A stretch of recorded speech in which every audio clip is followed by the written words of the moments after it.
December, militants from the Pakistani Taliban attacked an army-run school in Peshawar. 141 people were killed, 132 children. It was the deadliest attack by the Taliban. It was condemned worldwide. Tonight, we are joined by the ambassador of Pakistan, His Excellency Saftar Hayat, to share with us how his government and the Pakistani people are coping with the tragedy, containing the threat of the Taliban and the support of the global community in dealing with the threat of terrorism. Good evening, Your Excellency, and welcome to NewsLife. Thank you very much. Your Excellency, now to start us off, how serious is the threat of the Taliban to the overall security of your country, and how much influence do they have? First of all, I want to thank you for giving me this opportunity to come here and express my views on this very important issue. And before going further, I would like to thank the government of Philippines, the president, and the general population for showing their grief, for sharing our grief, and for showing their resolve to assist the government and people of Pakistan. Taliban, this terrorism that you're talking about, it's not a phenomena which is concentrated in Pakistan. Mm-hmm. It is in fact an international phenomenon. Yes. And Pakistan has been fighting against terrorism for quite a long time as a frontline state. Mm-hmm. And we have paid heavy price for our firm stand against terrorism. Mm-hmm. The recent incident that happened in Pakistan, no doubt it was the deadliest one. Because in this incident, the targets were the children.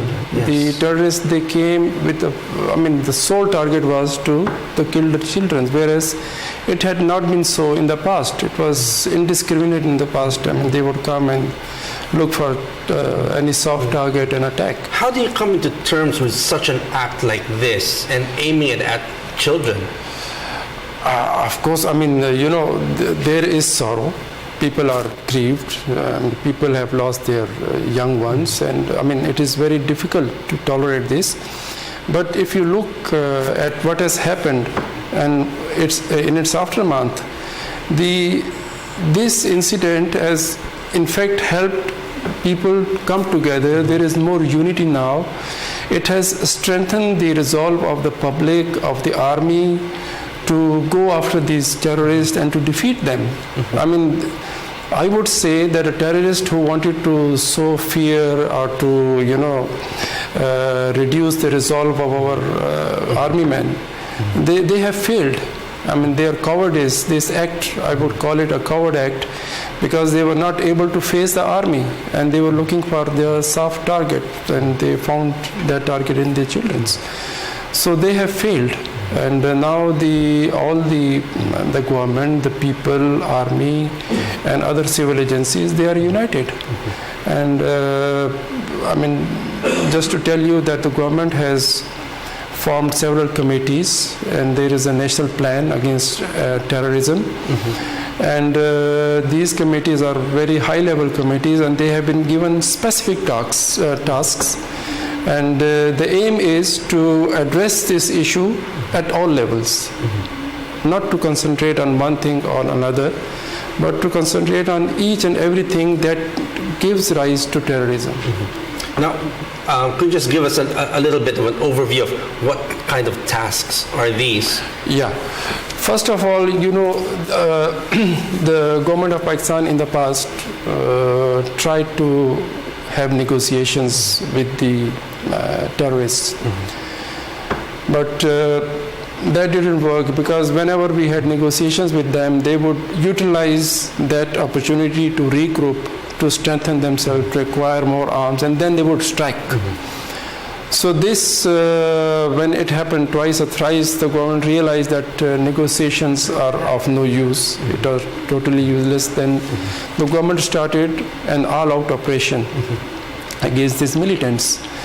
And in that operation, many of the militants were killed. Their, supply lines, their communication lines were destroyed, and they were on the run. Mm-hmm. And this attack was a desperate attack by them.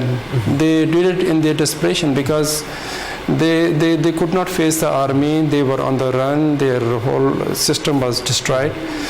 So now what the government has done is that it has further strengthened its operation against them on the one hand. Secondly, in Pakistan there was a moratorium on the death sentences, and for the since 2008. But after this incident, the public opinion was, very much against that. That why are we leaving these perpetrators of barbarism, and they are not being. There have been sentences against them, but they are not being given that.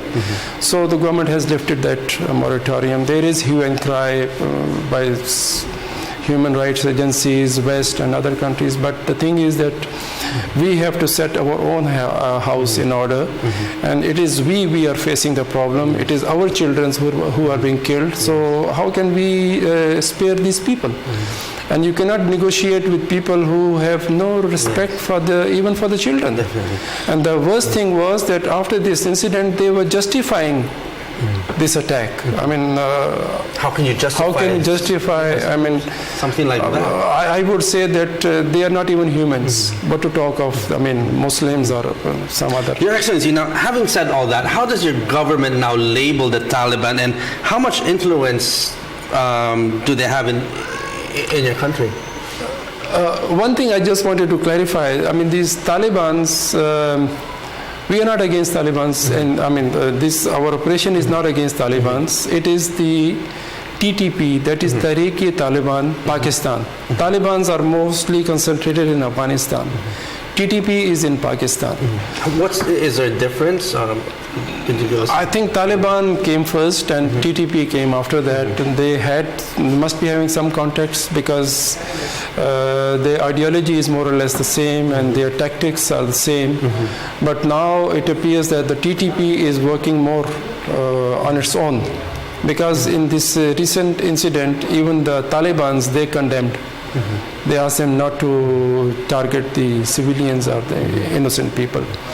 So TTP for us is a terrorist group, and we have launched a full-fledged operation against them, and we are not going to let them go scot-free due to their whatever they are doing it, and we are going to attack them at every level, from bottom till top.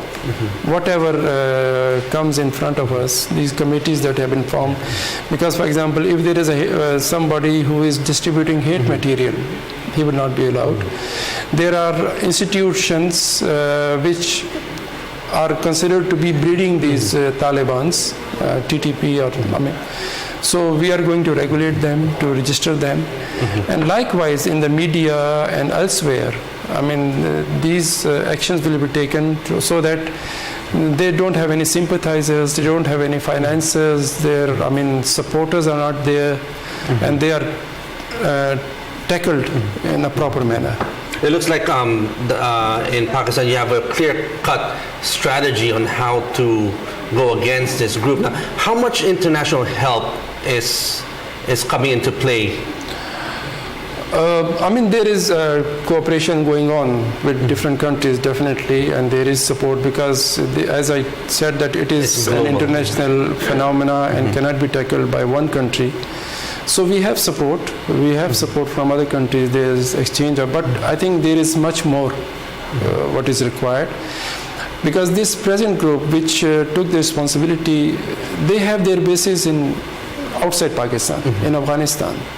So soon after this, our chief of army staff, he visited Afghanistan, and we asked them for support, and they extended their full support. So if there is complete coordination between, say, Afghanistan, Pakistan, and other actors, then these actors will not have any space I mean, they will lose their space, they will lose their, support, and they will be on the run. And it will be easy to tackle them at that point. And finally, Your Excellency, can you share with our people some lessons on how your government and your people contain the threat of terrorism after the Taliban? And also, is ISIS an emerging threat in your country? ISIS, I mean, we know it's a threat in Syria and Iraq, but so far not in Pakistan as such. There are certain groups who just want to, elevate themselves. They are showing their allegiance with ISIS, but on the ground there is no such proof that ISIS is active in Pakistan. And I mean, the only thing I would say that the government of Pakistan has launched an all-out operation, and all the countries in the world will have to join hands. There have to be coordination, close coordination. There has to be some policies, agreed upon policies and actions which has to be taken to tackle this scourge. Otherwise, it will become a phenomenon which will... On that note, thank you very much for joining us here tonight. We share with you the hope that we can contain this terrorist threat. Thank you for joining us here. Thank you very much. Thank you.